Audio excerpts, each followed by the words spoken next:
오늘 본문을 통해서 예수님께서 예수님을 따르는 데 있어서 우리의 삶에 방해가 되는 것들을 보여주는 것 같습니다.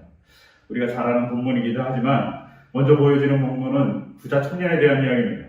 잘 아시죠? 부자 청년이 예수님께 따라 찾아왔습니다. 그리고 영생을 얻는 방법을 물어봅니다.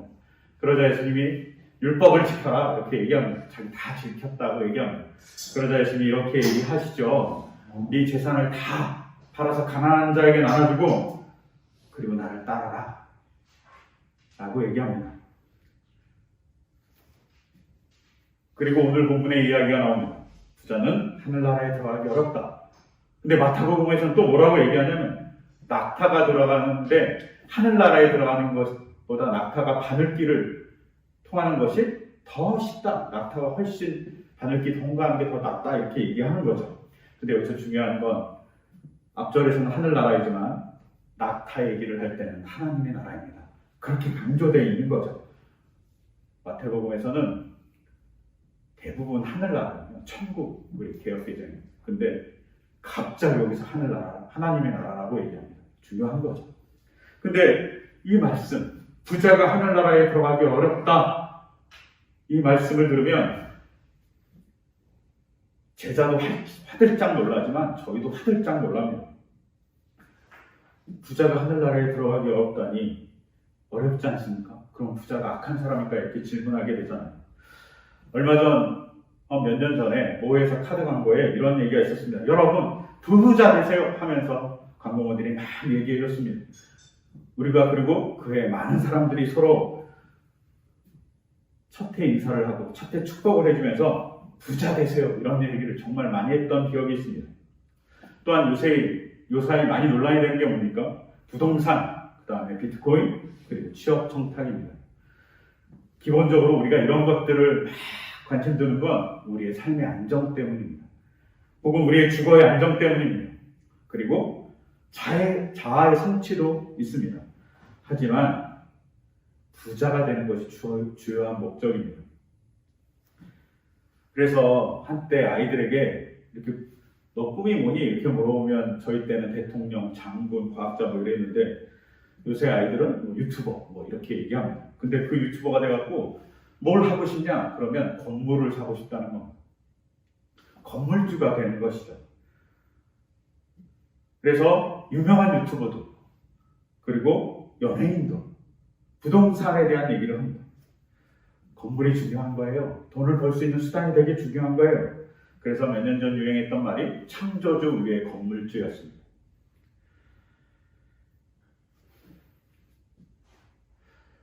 이 정도로 부자가 중요하죠. 근데 부자가 하늘나라에 들어가기 어렵다 이렇게 얘기하면 현 시대에 우리도 받아들이기 어렵고 우리뿐만 아니라 그 전에 부자에 대한 관념도 우리보다 더 약했을 제자 공동체도 받아들이기 되게 어려웠던 겁니다.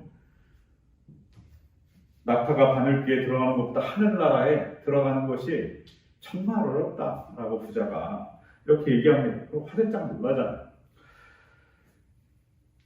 그리고 이 얘기를 들으면 더불어서 생각나는 본문들이 몇 개 있어요. 마태복음 5장 3절 마음이 가난한 자는 복이 있나니 하늘나라가 그들의 것이다. 누가복음 6장 20절과 24절에 이렇게 기록되어 있습니다. 너희 가난한 사람들은 복이 있다. 하나님 나라가 너희 것이다. 그러나 너희 부유한 사람들은 화가 있다. 너희가 너희의 위안을 받고 있기 때문이다 라고 얘기합니다. 이런 본문을 이렇게 요약하면 부자가 꼭 되게 나쁜 사람같이 보여집니다. 곤란하죠. 그래서 한때 청부론이 유행했습니다. 깨끗한 부자도 있을 수 있다. 이 얘기하면서 깨끗한 부자가 돼야 된다. 재산을 좀 나눠주고 뭐 이래야 된다. 라고 얘기합니다. 또한 그것과 조금 더 결이 다르게 우리가 간증 집회를 하면 어떤 사람이 옵니까? 하나님의 은혜로 부자가 됐거나 하나님의 은혜로 성공했거나 하나님의 은혜로 명예를 얻었거나 하나님의 은혜로 지위를 얻은 사람들이 나와서 간증을 합니다. 그리고 그 지위와 명예 혹은 부는 다 하나님께서 주신 부로 부자가 되는 것들에 대한 길로 연결되기도 합니다. 그러니 우리가 갖고 있는 생각과 이 본문은 대단히 이율배반적이고 충돌합니다. 그렇다고 해서 그러면 부자가 악인이냐? 이렇게 보기도 되게 어렵습니다. 왜요? 우리가 믿음의 조상이라고 얘기하는 아브라함, 그는 하나님이 갈대아우, 하란 거쳐서 애국까지 내려갔다가 가나안 땅에 들어왔을 때 엄청난 부자를 만들어줬습니다. 그가 자기 조카 롯을 구하기 위해서 318명이나 되는 사병을 끌고 갔습니다. 그러면 식솔이 1000명이 넘는 사람입니다. 1000명이 넘는 식솔을 거느리는 사람이 부자가 아닐 수 없잖아요. 그가 부자입니다. 아브라함을 악하다고 얘기할 수 없습니다.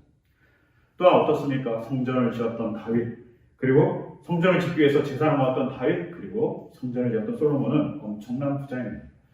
그가 부자였기 때문에 악하다는 얘기가 없습니다. 즉 부자가 악하다고 얘기할 수도 없어요. 그리고 우리가 잘 아는 욥이 동방의 의인이고 부자였습니다. 그리고 하나님께 시험을 받은 다음에 그 사람은 욥은 2배의 부자가 됐어요. 재산을 2배로 늘림을 받았습니다. 이렇게 보면 부가 악이라고 정의하기 어렵습니다. 그럼 이 본문을 어떻게 봐야 되는지 우리에게 고민이 따릅니다. 부자 청년에게 재산을 나눠주라고 했습니다. 모든 사람이 이래야 될까요? 그러다가 이 질문을 조금 바꿔서 얘기하면 어떨까 이런 생각이 들었습니다. 이 질문은 부자 청년이 아니라 정말 가난하고 아무것도 없는 사람한테 예수님이 이렇게 얘기하는 겁니다. 너의 소유를 다 버리고 나를 따라라. 소유가 없습니다. 뭐 가진 것도 없고 가족도 없어요. 근데 그에게 나를 따라라 그러면 그 사람은 어떻게 할까요? 잘 따라갈 수도 있습니다. 그 증거가 마가복음 5장에 나오는 거라사의 광인입니다. 예수님께서 광인을 치유해줬습니다. 그래서 어떻게 합니까? 광인이 예수님과 함께 있고 싶다고 얘기합니다. 자기를 끊임없이 소외시키고 끊임없이 압박하고 족쇄와 쇠고랑으로 그를 채웠던 사람들을 떠나서 예수님과 같이 있고 싶다고 합니다. 그에겐 소유도 없고 뭐 가족이 있었는지 어떤지 알 수 없지만 그에게는 같이 있는 사람도 별로 없습니다. 그러니 그는 쉽게 따라갈 수 있습니다. 여기에 작은 빛이 하나 있습니다. 그거는 뭐냐면 부자가 어디에 매여 있냐는 겁니다. 거라사의 광인은 매여 있던 게 없죠. 귀신에 매여 있었지만 그것에 해방되자마자 예수님을 따라갈 수 있었습니다. 즉 부자는 어디에 매여 있냐는 겁니다. 그게 나쁘고 혹은 악하고 이런 문제가 아닙니다. 어디에 매여 있냐는 겁니다. 우리가 1000원짜리 한 장 빌려주기는 그렇게 어렵지 않습니다. 또 친한 사람이 와서 1000원만 빌려줘 그러면 지갑 열어서 빌려줄 수 있습니다. 그러면서 이렇게 얘기하죠. 안 갚아도 돼. 하지만 친한 사람이 갑자기 와갖고 급하다고 그러면서 1억을 빌려주세요. 그러면 지갑을 열어서 1억을 끊어주기는 대단히 어렵습니다. 돈이 많으면 많을수록 그리고 돈의 값어치가 커지면 커질수록 그것이 아무리 부자라도 그것을 나눠주는 일은 그렇게 용이하지 않습니다. 우리가 우리 성도님들하고 11조에 대한 얘기를 했었습니다. 11조를 처음 낼 때는 월급을 조금 받을 때는 괜찮았어요. 근데 월급이 늘어날 때마다 11조를 내는 게 쉽지 않더라고 고백합니다. 맞습니다. 많아지면 많아질수록 그 무엇인가를 나누는 것은 대단히 어렵습니다. 즉 부는 그 사람을 어렵게 만드는 거죠. 그를 묶고 있는 겁니다. 10개 있을 때 하나 줄 때는 좋았는데 부자가 10,000개 있을 때 1000개 주는 건 너무 어려웠던 거죠. 그거에 대한 이야기죠. 뭔가를 가지고 살아갈 때 그것이 하나님보다 앞서면 하나님의 계명보다 앞서면 어려워진다고 얘기해 주는 겁니다. 제가 아는 부부 중에 20년 전에 만났던 부부입니다. 이 부부는 수도권의 요충지에 아주 좋은 아파트를 청약해서 당첨됐습니다. 이 부부는 젊은 부부였는데 그 당시에는 이제 카페를 운영하고 있었습니다. 그것도 자기가 소유한 이 집집 양옥을 개조해서 1층은 카페, 2층은 자기 집이에요.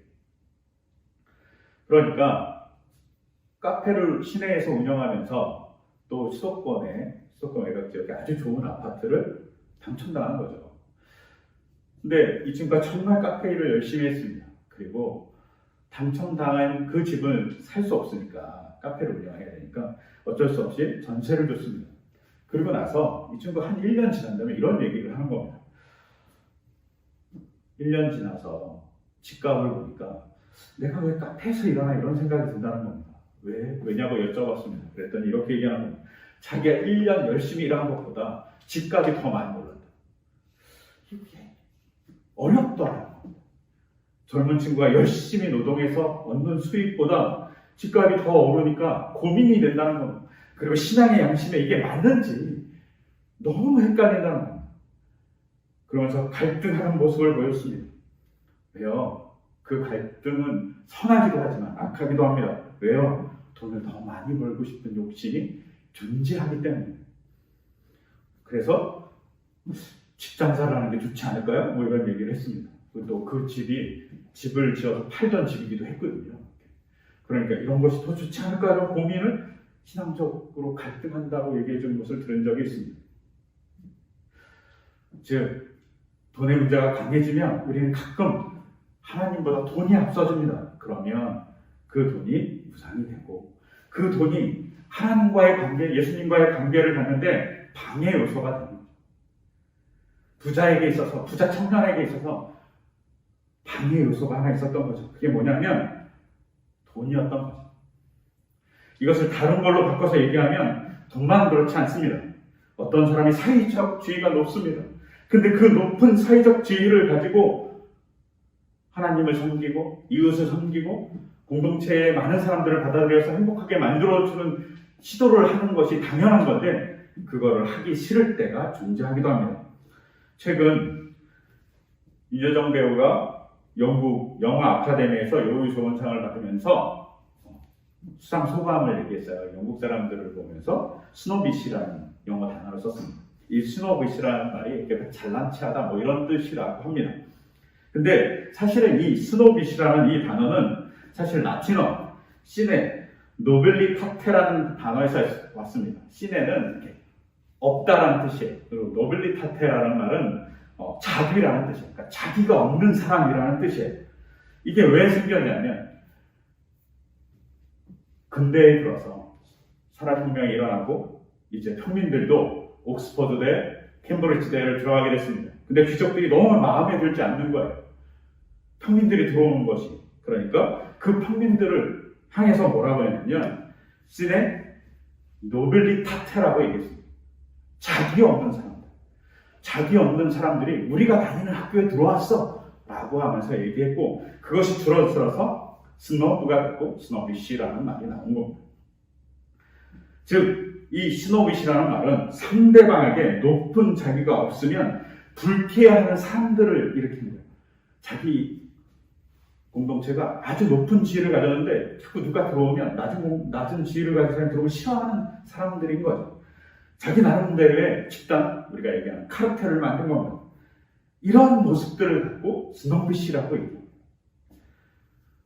이 사람들에게는 사람을 사랑하는 그 예수님의 가르침이 방해 요소를 하나 갖고 있습니다. 바로 지위입니다. 우리는 귀족인데 귀족이라는 지위가 사람을 사랑하는 것을 방해합니다. 하나님을 향해서 가는 일을 방해합니다. 우리가 생각해 보세요. 예수님은 자신의 신의 지위를 내려놓고 인간으로 오셨습니다. 인간에게 하나님과 더불어서 같이 나누고 하나님의 자녀라고 얘기하는 하나님의 공동체, 삼위일체 하나님에게 인간을 끌어당기셨습니다. 이것이 바로 예수님이 보여주신 사랑입니다. 이걸 자꾸 넘어가지 못하는 것, 지위의 카르텔의 문제가 존재합니다. 또한 어떤 사람들은 명예가 방해 요소가 될 수도 있습니다. 자신의 명예하고 어울리지 않는다고 더러운 일을 하지 않는 겁니다. 남성들이 남자의 권위를 가지고 어떻게 그런 일을 할 수 있어요? 라고 얘기하는 것들도 존재합니다. 우리가 잘 알잖아요. 교회에 주방이 있잖아요. 주방에 남자가 들어가려 하지 않습니다. 왜요? 남자가 어떻게 들어가냐? 아니죠. 힘없는 여성 권사님, 집사님들이 열심히 일하는 그 공간에 들어갈 수 있죠. 남성의 명예에 손상, 그런 일은 없습니다. 같이 나누는 거죠.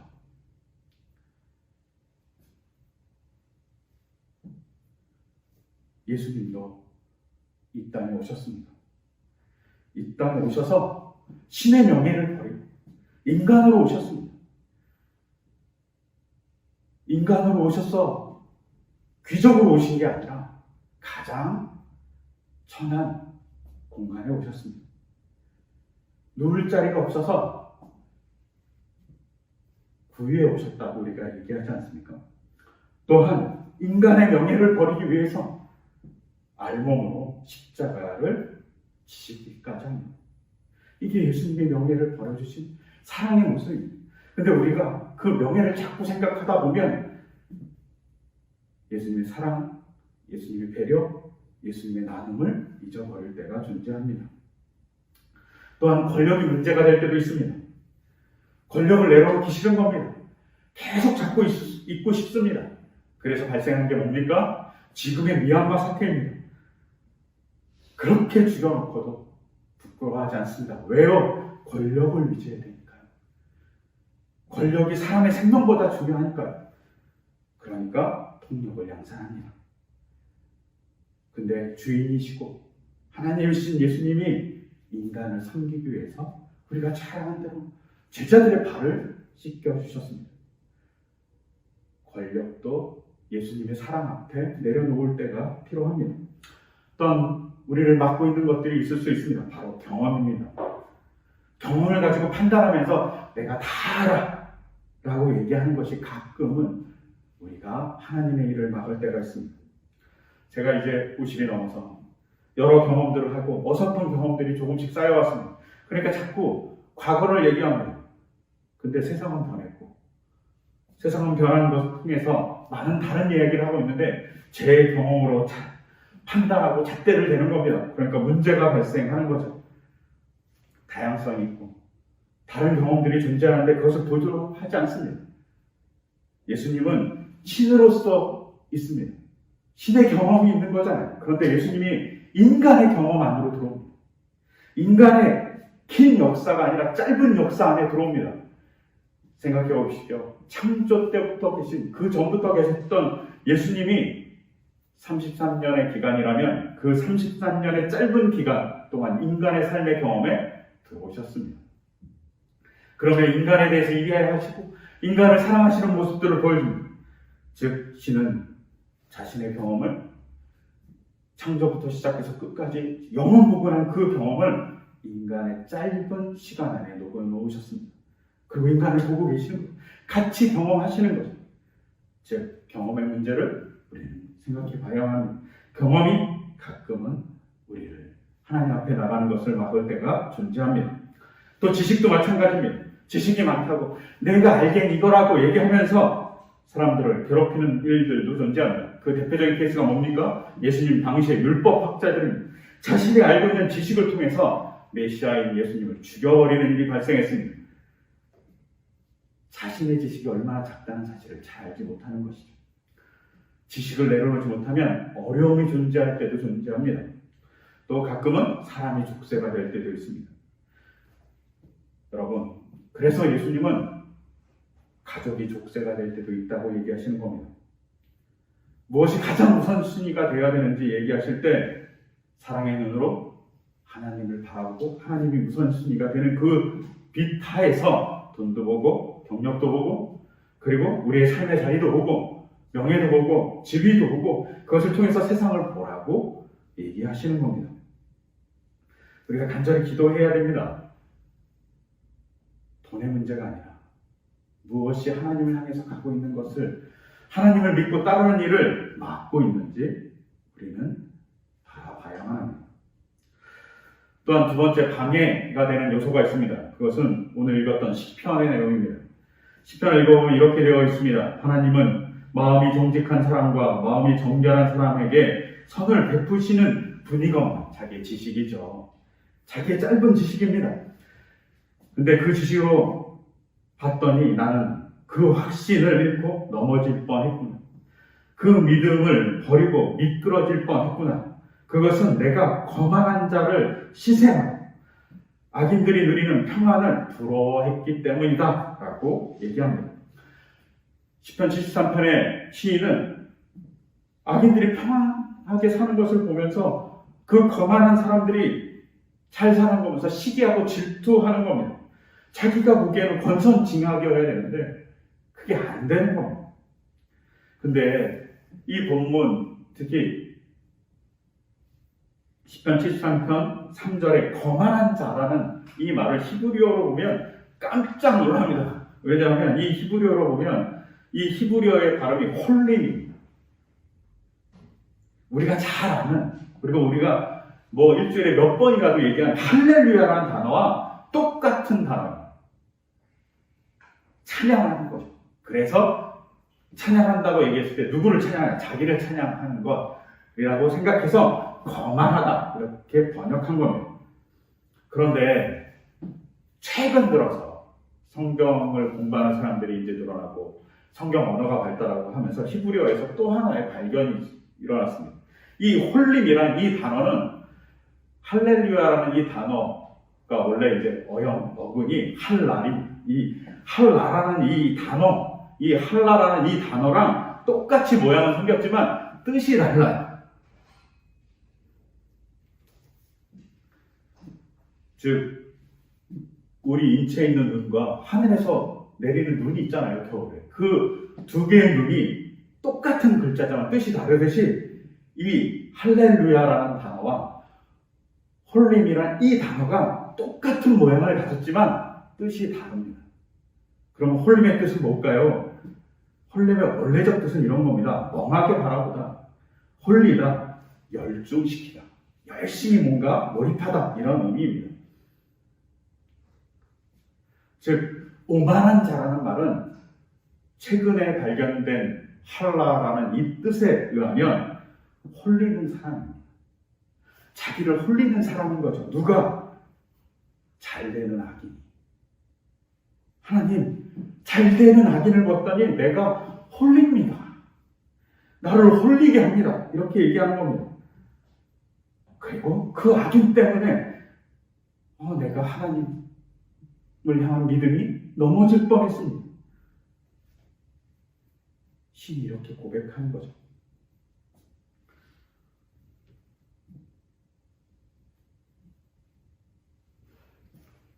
시인은 너무나도 감정이 막 올랐다 내렸다 합니다. 그래서 너무나도 괴로운 나머지 우리가 오늘 읽지 않았지만 시편 73편 4절에 이렇게 얘기합니다. 그들은 죽을 때에도 고통이 없으며 몸은 멀쩡하고 윤기까지 흐른다. 하나님, 잘 믿으면 복 주신다며, 잘못 믿으면 벌 하신다며, 근데 그게 없습니다 라고 얘기하는 겁니다. 근데 우리 현대 사회에도 이 일이 비일비재하지 않습니까? 비일비재합니다. 우리가 잘 목도하고 있습니다. 그러니까 영화에서 히어로물이 나오고요. 그러니까 요새 공전의 히트를 치고 있는 빈센조라는 드라마까지 나온 겁니다. 공공력이 해결해주지 못한 것을 어떤 영웅이 나타나서, 어떤 능력 있는 사람이 나타나서 해결해 주는 것을 보고 싶은 거죠. 대리만족을 느끼는 겁니다. 그리고 이런 대리만족을 보면서 우리는 해결되기를 간절히 바랍니다. 그런데 시편 73편의 시인은 15절에서 이렇게 얘기합니다. 나도 그들처럼 살아야지 라는 말을 할 뻔했다. 그들 악인처럼 살고 싶다. 그래서 내가 정말 편안하게 살고 싶다라고 얘기하고 싶다고 시편 73편의 시인은 얘기합니다. 그리고 그들을 시기하고 질투한다고, 너무 괴롭다고 하지만 시편 73편의 시인은 마지막에 이렇게 얘기합니다. 하나님을 의존한다. 하나님께서 더 복된 길로 우리를 인도해 주실 것을 믿는다라고 결론 냈습니다. 왜 그럴까요? 그것은 시기와 질투를 하게 만드는 그 모습의 잘못된 왜곡됨을 알기 때문입니다. 시기와 질투하게 하신 이유는 발전하기 위해서지만 시기와 질투 그 반대편에 있는 건 그 시기와 질투를 하고 있는 그 시인을 사랑하는 예수님, 하나님, 성령님의 사랑이 있다는 것을 기억해야 된다는 전제가 따릅니다. 시기와 질투에 사랑이 없어지잖아요. 그러면 그것은 파괴하는 행동이 됩니다. 고대 사회보다 현대 사회가 이것이 더 심각합니다. 왜냐하면 고대 사회는 그래도 계급이 나눠져 있고 지역도 조그마하고 그러니까 시기와 질투할 대상이 별로 없어요. 근데 현대 사회, 자본과 기술이 발달한 현대 사회는 그리고 SNS가 발달한 현대 사회는 정말 시기와 질투의 대상이 많아집니다. 그래서 알랭드 보통이라는 사람이 불안해한 책에서 이렇게 얘기했습니다. 질투의 중요한 속성이 있다. 시기의 중요한 속성이 있다고 뭐라고 얘기했냐면 수많은 평등에도 질투의 가장 두드러진 특징은 우리가 모두를 질투하지 않는다는 것입니다. 우리는 우리 자신과 같다고 느끼는 사람들에게만 질투를 느낍니다. 그렇죠. 저는 절대로 메시, 축구 신이라고 얘기하는 메시나 호날두를 질투하지 않습니다. 저는 그냥 즐겁게 볼 뿐이죠. 저는 그분들을 절대 질투하지 않아요. 저는 개인적으로 엄청나게 연주를 잘하는 사람들을 절대 질투하지 않습니다. 엄청 노래를 잘하시는 절대 질투하지 않습니다. 제가 질투하는 대상들이 있어요. 어떤 사람들이 질투하냐면 그래도 신학책을 좀 읽은 사람들을 질투합니다. 저도 읽었으니까. 근데 저보다 잘 정리해요. 어쩌면 저럴 수 있지? 이렇게 생각합니다. 또 역사나 종교 역사를 정말 잘 알고 잘 정리하는 사람 질투를 느낍니다. 통찰력이 뛰어난 사람 질투를 느낍니다. 히브리어, 헬라어, 라틴어를 전부 다 잘하는 사람 질투 엄청 느낍니다.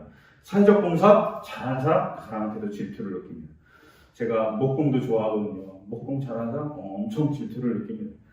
근데 제가 조금 하는 거, 저와 같이 하는 거 그런 사람들에게만 질투를 느낍니다.